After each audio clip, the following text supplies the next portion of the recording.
Well, you know, there's one or two good reasons that I don't want to be a welder.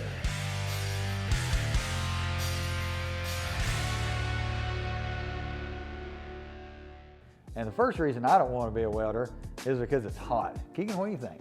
Well, and that's a big misconception because a lot of the times you're not that hot when you weld. Yes, the pipe's going to be hot and warm, and maybe your gloves might be warm, but you yourself are rarely hot because you're usually out in the elements, the wind's blowing, sometimes you'll be in a shop with fans, so it's hardly the case. Now sometimes, let's say you're in a tight spot welding chrome pipe that has to be heated to 450 degrees, yeah, it's going to be a little warm, and especially if you're doing it in the summer. So you're not going to be hot because of the weld all the time, if that makes sense. Okay, so I'm going to sweat a little bit, but I'm not hot. Right. Okay. 100%. All right, so you nailed me on that one, but I'll tell you what, I don't want to be a welder because I don't want to get burnt.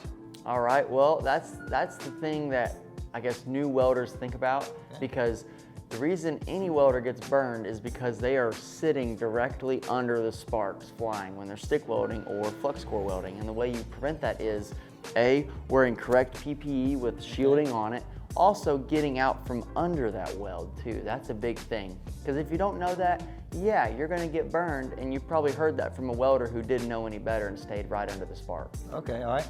So those first two are all right, but I know this next one is for sure. I don't want to be a welder because I don't want to breathe all that smoke and stuff.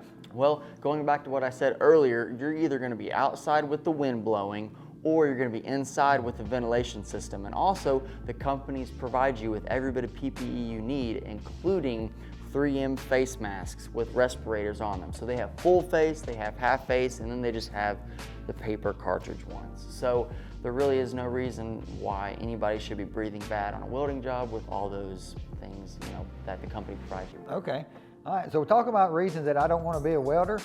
If I don't like to show up on time, I don't need to be a welder. If I'm lazy, I don't want to be a welder. If I can't pass a drug test, I don't want to be a welder. If I don't want to follow directions, I don't want to be a welder. If I don't like hard work, I don't want to be a welder. So if you aren't none of those things, then maybe you're fit for KWI. So check us out. All right, guys, thanks for watching. Check out our YouTube and the links below. Also on our website, we have a virtual tour showing you what our school is like. Until next time, stay tuned.